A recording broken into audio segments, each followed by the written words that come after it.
Yeah, let's get into what I was actually going to talk about today, which is, yeah, the returning player experience. Now, I am kind of fresh back into the game. I downloaded it, I think, 2 or 3 days ago, and since then I haven't really been doing a lot. Um, and what I noticed, like the first things that I noticed, obviously, new chapter, new class. Um, People have very mixed opinions on the fact that the class is locked behind the chapter, because before it used to be like Warden, no, not, was it Warden? Yeah, I think Warden and Necromancer, right?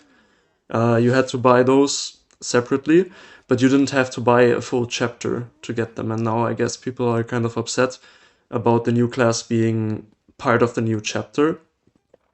Um, and I don't know. I mean, at the same time, I can understand that because, like, even if you have ESO Plus, if you're gonna wait for the new chapter to be included in ESO Plus, that's gonna take what, a year? So I can understand why people are kind of frustrated with having to wait so long to get the class in some way that's not like $40. Because most players just have ESO Plus anyways, right? Like most long-term players.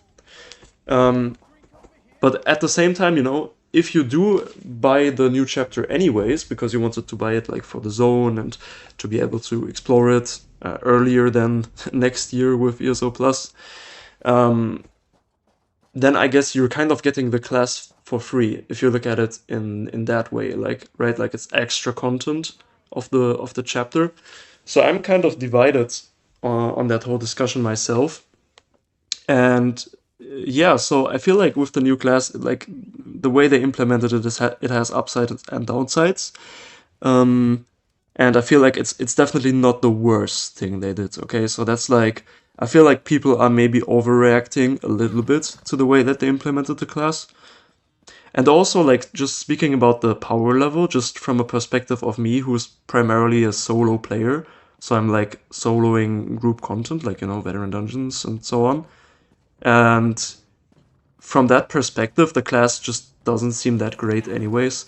I looked at all of the skills, and it seems like it's just lacking a lot of the things that make other classes great for solo, which would be like strong, self-healing, especially ones that go like over time, or that scale with your damage or something like that, and even like just the kind of the buffs that you need, right? Because you need at least to get something from your class kit for soloing, right? Like, be that minor breach or minor resolve or something like that. You need something which can give you just at least a statistical edge, above other options, I guess, other class options.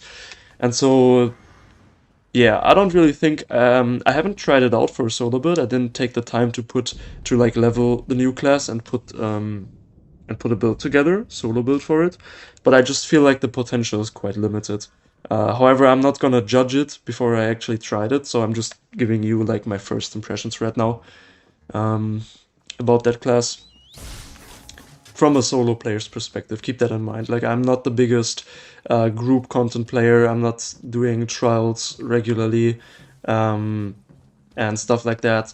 I'm playing like solo stuff. So yeah, that's just my perspective on that.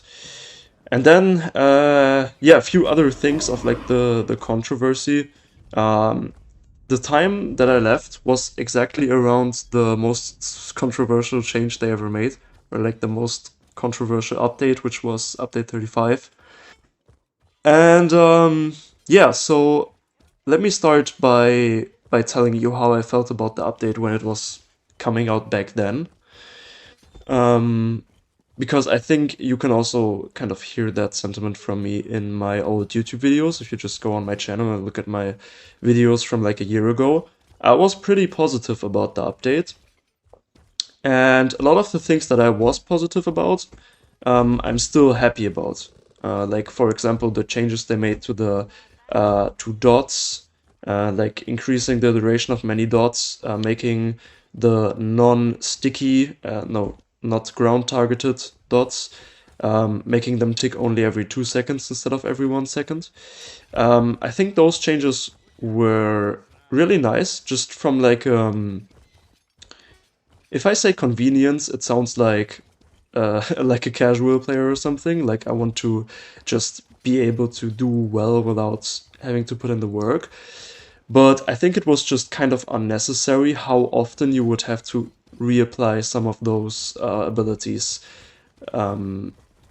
Because I feel like the challenge in solo play, and again, I'm coming from a perspective of solo play, so everything I'm saying you can kind of put into that context. I think that just from a perspective of solo play, what's the much more challenging and interesting part of the gameplay is not like hitting the right button as quickly as possible with like minimal delay, so you keep up your dots the whole time without over applying them. I think that shouldn't be what decides your success in soloing. I think your success in soloing should be decided by number one, obviously, like your build and how much work and effort you put into preparing yourself and setting yourself up for victory. Of course, that's a really big part in any MMO, kind of the strategical aspect about it. And then secondly, like the minute-to-minute gameplay. Like the hardest part about soloing, at least when you already have a great solo build, is like dodge rolling at the right time, knowing boss mechanics, knowing when you will be able to reapply your buff instead of using a shield or heal, knowing when you have to focus on bursting down the enemy so they're not going to spawn in some extra mobs or apply their next debuff or whatever. I feel like those things are what really should decide about your success, and not how good you are at like bar swapping at the exact millisecond so you can apply the buff in like the millisecond where it expires. So that's just my perspective on the whole like combat changes of update 35. But of course, we also have to talk about the balancing updates they made in update 35. And there were a lot of changes to a lot of solo builds that I was running. Very much unintentional, because I'm pretty much sure that ZOS, the developers, they don't really care about solo gameplay at all. I heard them mention it like one time in the last 5 patch notes. They said something about like players doing solo arenas or something. So yeah, they definitely didn't have like me or my builds or like solo players in general in mind where they did these changes. But kind of by accident, I guess, they really nerfed the solo heavy attack builds really hard. Even though they tried to increase heavy attack viability for general content, which definitely they did, you know, in group play, heavy attacking is more viable than ever right now. But they really nerfed the solo builds kind of in the ground, because now you need a lot more commitment to offensive stats to actually be able to pull off a heavy attack build and do decent damage. Which before it was just like you were using 2 item sets, you got yourself 2 or 3 buffs, and you did like 35k DPS, 40k DPS. And now you really have to put in the work to get the DPS. The cap is much higher, you can get much more damage from heavy attacks now, but it's just that you have to sacrifice a lot more of your other stats, which you had before, which you would have been able to put into your tankiness, your resource recovery or whatever, even though obviously on heavy attack builds you don't really need resource recovery because your heavy attacks recover a lot of resource, but anyways, you are now sacrificing a lot of stats, so that's why you see me on this build right now, on this Templar. If you remember my old videos, my main build was like the DK heavy attack solo build. But yeah, since the changes and since I came back, I came up with a new build. It looks extremely simple, and it is quite simple. I mean, there's some intricate stuff in like the stats, and the traits and so on. But just in terms of the abilities, I mean, that's pretty much what you would expect from any Templar trying to put together a solo build. It's not finished, by the way, so like this ability bar is not representative of like a perfect build, but right now with this build, I'm already pulling higher DPS than I ever did. Or no, not that I ever did, but than I would do right now on my old DK heavy attack build. Which just shows you that, I mean, I put this together in like 5 hours. This, not even, like this build, the current state of this build. And it's already better than my DK build, which I optimized for, like weeks, probably months. So I guess that kind of shows you that, or like how impactful the changes of update 35 actually were. And back when I was looking at those videos being made by content creators in last summer about like, oh, update 35 is gonna kill so many builds, I definitely did believe that it was gonna change a lot of builds and that you would have to change, around with your abilities, your item sets, your stats. But I didn't actually expect the impact to be that heavy or like that great. So looking back at that, I was definitely a little bit wrong about that, and I should have seen it coming that builds could actually pretty much get just destroyed from this one update without being able to recover, and just straight up making another class much better at like the same role or almost using the same build, I guess. So yeah, that's kind of my perspective on update 35 and those changes that started last year. Of course, I could talk about like the stuff that people have been going on about for years. Like, yeah, still no new PvP content. Yeah, still no new rewards. Even though with the new updates or new DLC or whatever, there's like the Overland Mount and whatever. I mean, they added like some rewards, Excuse me, please. but that's only like for the new chapter. You get me? Like all of the rest of the game is still not exactly filled with rewards. Pretty much the opposite. Um, like if you want to be a solo player like me, there's like no rewards for you. Like you cannot expect to get anything from that except like the fulfillment and the fun that you're kind of giving yourself. Like you're not gonna get any titles from soloing any veteran dungeons. You're not gonna get any cool skins from that. You're not gonna get mounts. You're not gonna get any unlocks for your character. And so, yeah, definitely, rewards are still missing, and we need those ASAP. But yeah, I mean, as I said, people have been going on about that for years. Hi Peter, nice to see you in the chat. Um, yeah, so that's my perspective on that, and I guess otherwise I'm pretty happy about the latest developments.